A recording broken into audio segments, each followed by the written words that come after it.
Satanás, uma das figuras mais reconhecíveis da tradição cristã, passou por uma transformação ao longo dos séculos, tornando-se uma personificação do mal com características que divergem de sua representação original nas Escrituras. Inicialmente, o termo usado era Hassan, significando o adversário, indicando que não se tratava necessariamente de um nome próprio, mas sim uma referência ao acusador. Originando-se do hebraico e do aramaico e transitando para o grego, a palavra evoluiu para o termo Satanás. No latim, a designação para o acusador era diabos, termo que posteriormente se tornou o termo comumente usado para se referir ao líder dos demônios, o diabo. Essa figura não ocupa uma posição proeminente na narrativa bíblica, com poucas menções diretas a ela.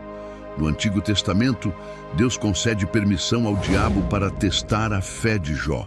Mesmo diante das tentações, Jó, o servo leal e íntegro, permanece firme em sua fé, superando as adversidades impostas pelo inimigo. No contexto do Novo Testamento, mais uma vez, Satanás surge para tentar outra pessoa, desta vez, o próprio Cristo. Utilizando as Escrituras, Jesus é capaz de resistir ao inimigo com facilidade, resultando na sua derrota. Nas páginas da Bíblia, percebemos que o próprio diabo está submetido ao controle divino. Ele governa seus anjos corrompidos e trabalha para desvirtuar a humanidade, afastando-a do caminho correto da palavra. No livro do Apocalipse, Satanás é simbolicamente descrito como um grande dragão que enfrentará a condenação no desfecho dos tempos. A simbologia remete ao diabo como a antiga serpente, como está registrado no versículo. E foi expulso o grande dragão, a antiga serpente, que se chama Diabo e Satanás, o sedutor de todo o mundo.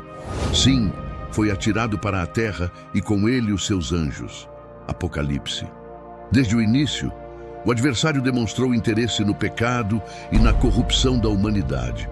Basicamente, o relato público sobre o acusador está relacionado a isso. Não há descrições físicas ou detalhes sobre a personalidade e os poderes da criatura. Como ele assumiu a identidade do rei do inferno, com sua cor avermelhada e chifres? Bem, isso ocorreu gradualmente ao longo de um processo histórico. Em algum momento, o diabo do judaísmo e do cristianismo foi associado ao deus do submundo grego, Hades. Embora Hades não fosse malévolo, seu domínio sobre a morte gerava temor. Ele governava o mundo subterrâneo dos mortos, onde os justos eram recompensados e os ímpios punidos. Além disso, sua figura era acompanhada por um cão de guarda, uma característica marcante. Para estabelecer a associação entre o submundo e o inferno, o lugar de punição eterna para os ímpios, Hades não estava diretamente ligado à ideia do inferno. Sua figura foi substituída pelo diabo, levando muitos a interpretarem Satanás como o líder do submundo, para onde os anjos caídos foram destinados. Ele seria responsável por infligir punição e sofrimento aos condenados. Essa nova concepção de Satanás incorporou obedientemente a arma associada a Hades, que ao longo do tempo, sem uma razão clara, assumiu a forma de um tridente. Durante a Idade Média, a Igreja Católica empreendeu esforços para alertar sobre os perigos das coisas profanas. Para promover esses ideais, os anjos caídos foram retratados em pinturas e desenhos de forma a inspirar temor.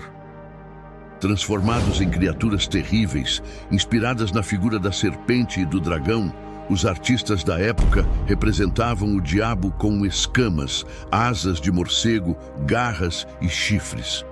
Na Divina Comédia de Dante, o maioral dos demônios é descrito como um ser monstruoso, preso do 9º círculo do inferno.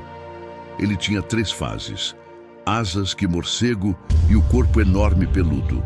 O monstro permanecia mordendo e comendo os pecadores traidores, como Judas e Brutus. Durante o Renascimento, as ações apareceram como os artistas costumavam se inspirar na cultura grega. Satanás passou a ser associado com o deus grego Pan. O deus era a divindade dos bosques, da natureza e dos campos.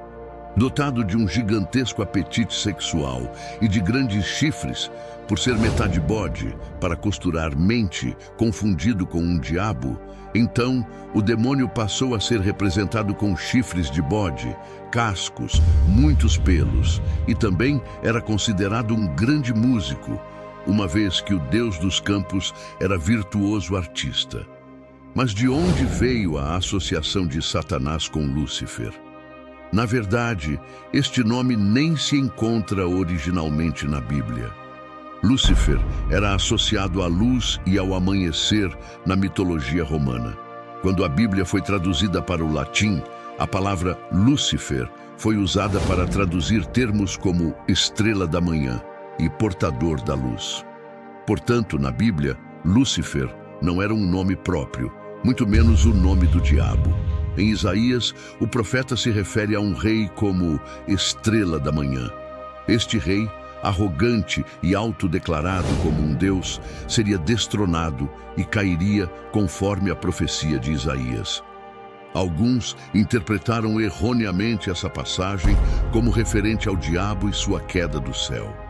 Isso levou Lúcifer a ser um dos nomes associados a Satanás. Em 1667, o escritor John Milton explorou essa interpretação em sua obra Paraíso Perdido.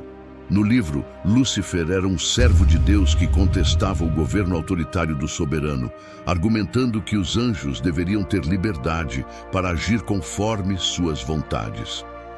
Expulso do céu, o anjo foi para o inferno e adotou o nome de Satanás, preferindo reinar no inferno a servir no céu. Até hoje, muitos ainda consideram essa interpretação do passado de Satanás como válida.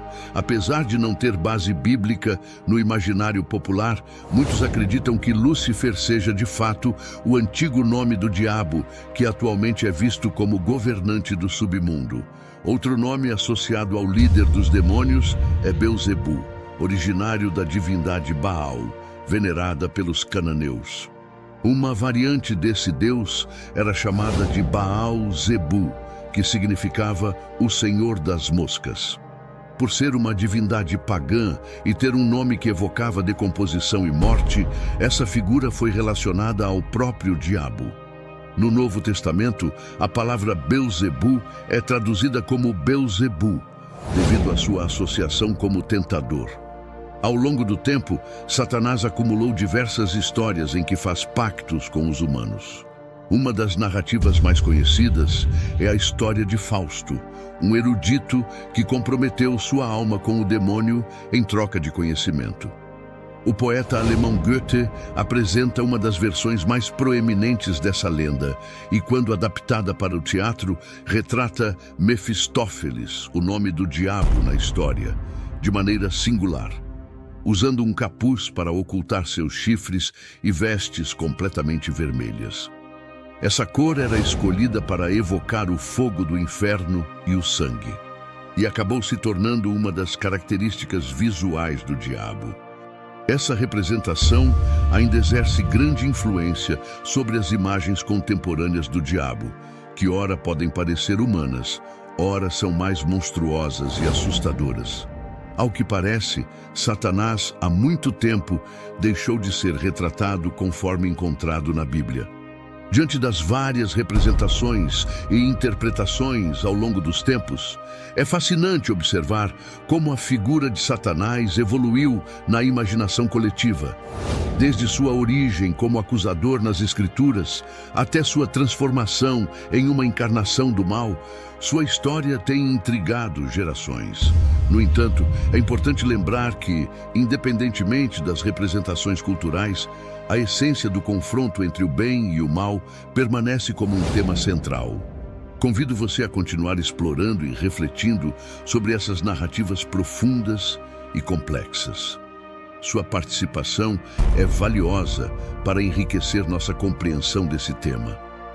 Não deixe de se inscrever no canal para mais conteúdo relevante e de qualidade.